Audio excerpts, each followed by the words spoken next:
This spring, I put out the word in the newsletter that I was going to be doing our summer speaker series as usual. And those of you who've been hanging out here a while, know that I come up with a different theme every year. And this year, the invitation was for folks to consider what gift of the Spirit they would give to our congregation. And I put it in the newsletter. I often solicit people individually, but I put it out in the newsletter. And I said, if you're interested, please contact me.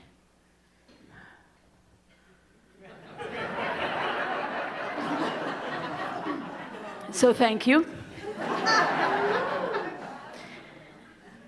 But we've already had some really brilliant gifts offered to us, right? Mike kicked us off with wishing us the gift of community and that we would each live into the embrace of community. And Betty Lynn came along and said, focus on kindness, really grow into kindness, and shared her roots of kindness. And Carol came in last week and said, gosh, it sure would be swell if this packed house would actually embrace religion. I'm paraphrasing a bit, Carol, but... And now here comes Bob to offer us the gift of this shaded spiritual story. In that gift, Bob Yanner knows from life experience that not all of our stories are seen in the full spectrum of light. There is shade which alters its appearance. Now let me be clear. Shade is not a synonym for dark. This is not a competition between light and dark. This is not light is good and dark is bad, or in any of the ways that have been so troublesomely applied throughout the history of the West.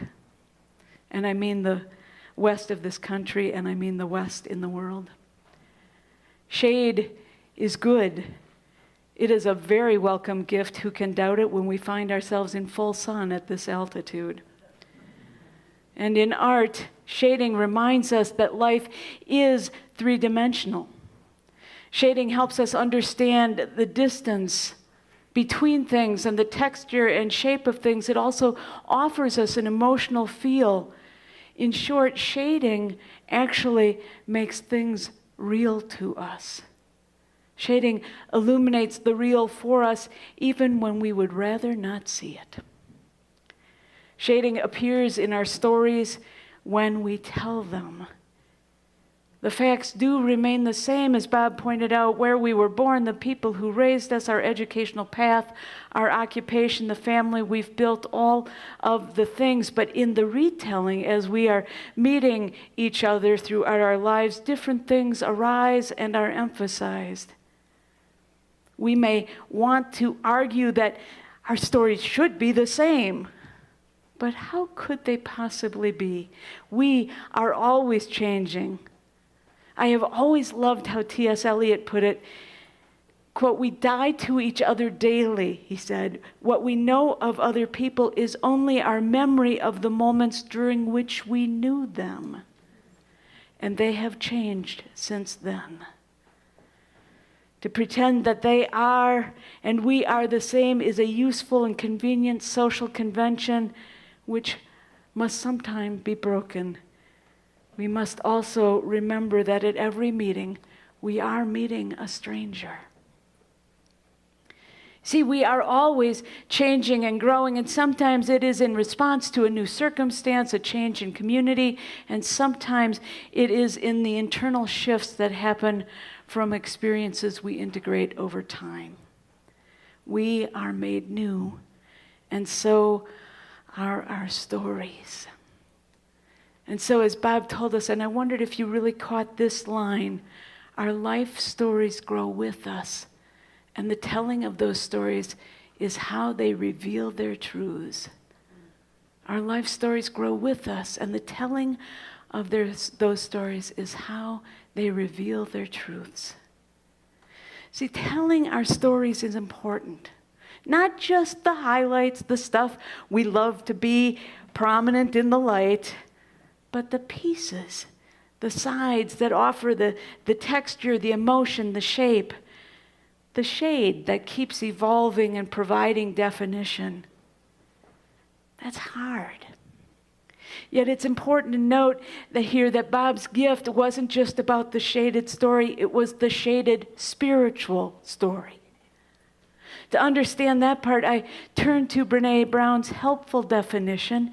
Here it is. Spirituality is the deeply held belief that we are connected to each other by something greater than us. Rooted in love and belonging.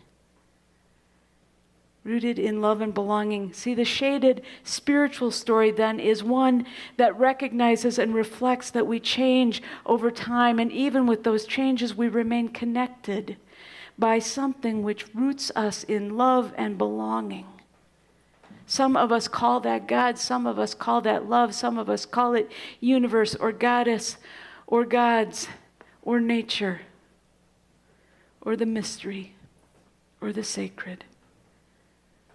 The point is, we are in this together. That is why today we centered in our song, There is a Love. Longtime UU musician Beth Norton put UU theologian Reverend Dr. Rebecca Parker's words to music. There is a love holding us. There is a love holding me, holding you, holding all. We are all connected. We all belong. Let us be real then together, telling our stories in ways that make the fullness of them visible. There are ways in which we love that, right? I mean, we love stories. I only need to say, I have a story, and suddenly you are out of your phones and right here with me. It's part of what makes our summer series so popular. We love to hear stories from our people, to get to know them, to hear not only something real, but to find some of ourselves reflected back to us. Stories are powerful because they are memorable and help us feel less alone. They help us understand ourselves and the world around us better. But telling a story, telling our own story in its fullness and rooted in our shared belonging, well, that's not for the faint of heart, is it? That can be kind of scary. It can make us feel vulnerable. And yet our gift of the Spirit today urges us to share our stories anyway. And Bob put it like this, and I really want you to take these words in.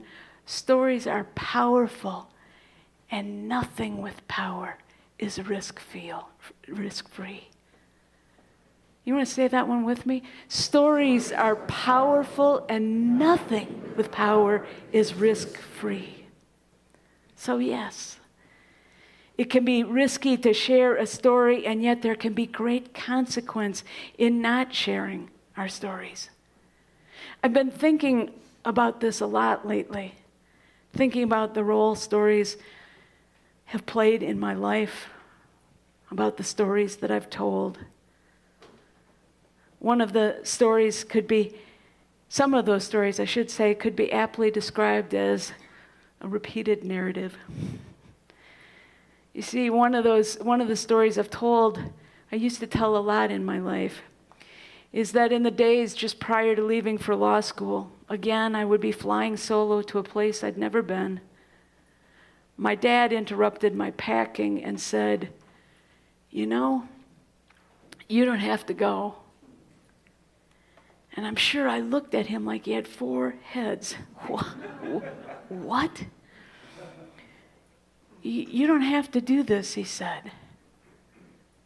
What was he talking about?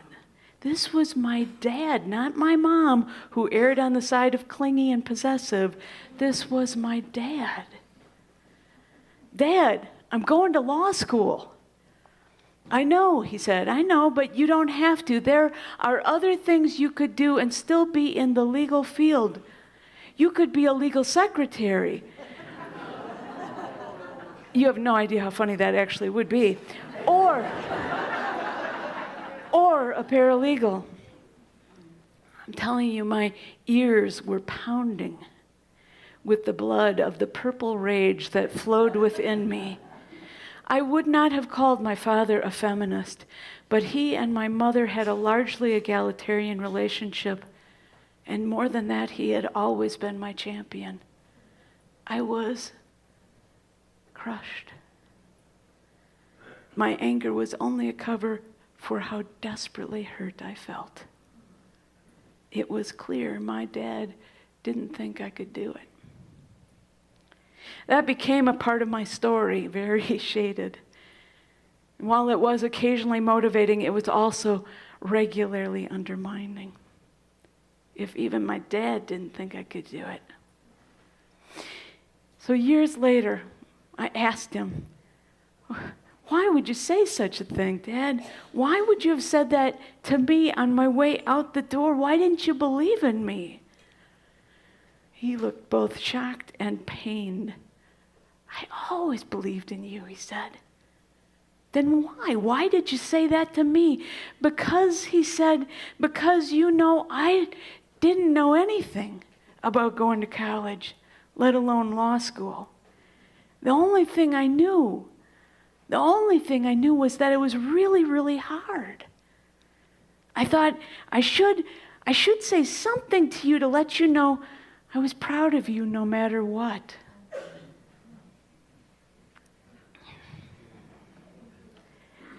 Suddenly, I heard not my father's lack of belief in me, but I felt his fear. He was afraid for me. He was afraid he wasn't adequate as a dad. He was afraid of reaching beyond what he could achieve easily. He was afraid that if I didn't make it, I wouldn't recover. He was afraid that if he told me he believed in me and I didn't make it, I would blame him. See, that's the thing about stories. We carry them. We understand them in a certain way, and we let them shape us for good or for ill, unless and until we interrogate them or we come up against the experience of others. And I am so grateful to whatever it was that interrupted me from continuing to repeat a story that even my dad didn't believe in me. See, here's the thing. What's really important about telling stories is said best by Father Richard Rohr. He says this: if we do not transform our pain, we will most assuredly transmit it. Pain not transformed is transmitted. And you know what? I got a chance to witness this firsthand. Sadly, in the interaction with my mother over time. My mother, like my mom, I was the youngest in a family with 2 children. Like my mom, I had an older brother. And as kids, whatever squabble arose between my brother and me, whatever hurt feelings were present, my mother was clear. It was actually my job to make it right, to apologize, to smooth things over. She always told me that, and then she'd say, someone has to be the bigger person, Wendy. It was so unfair. It was invisibilizing. It rendered my rights and my feelings wholly irrelevant. It made me responsible for and to everyone and everything, and to fix it all. Now, it was growth and love and spiritual practice and spiritual direction and therapy that helped me transform this unholy way of being. And I did. And it's important to note that I was so glad that I wanted to share this with my mom. I wanted to share my growth with her. I wanted her to grow with me. I knew how hard her childhood had been. And so I invited her to come to therapy with me. An offer she shut down immediately. The past is the past, she said. Talking about it won't change a thing. She never did come with me. How I wish I would have had poet Andrea Gibson's words echoing in my ears back then as they do now. These words: even when the truth isn't hopeful, the telling of it is. You hear that? Even when the truth isn't hopeful, the telling of it is. There are pieces, beloveds, there are pieces of all the stories, of each of our stories that are hard, and we want the details that we don't like to stay in the past. We want to deny that it ever had any impact on us. Yet, as Edmund Burke wrote, an event has happened upon which it is difficult to speak and impossible to stay silent. In other words, the past continues to shape us whether we speak it or not, and so we best speak it. In the final analysis, in my mother's last chapters, she spoke a lot of the past. Listening was one of the few gifts I had left to give her, and among the repeated stories that made the cycle, there was one I had not heard earlier in my life. And whenever she told it, her jaw would set just so, and she would say these words: Mom always made me apologize. Whether I had done anything wrong or not, she just didn't care. She just said over and over again, somebody has to be the bigger person. Boy, I hated that. It made me so mad. My mom couldn't see that while there may not be hope in the facts, in the story, there is hope in speaking it anyway. It helps us connect with others. It reminds us we are not alone. It confirms that we heal together or not at all. So you see, the gift of the shaded spiritual story, though, is not just about us as individuals, because we write our stories collectively. We know this. We see it in how our country's story has been told. We are the shining city on the hill. We were the ones God blessed and gave manifest destiny to conquer the West. We are the land of opportunity and the land of milk and honey, all of the things. And then we kept telling the story and other voices broke through. Maybe not this, maybe, just maybe, this isn't about everybody.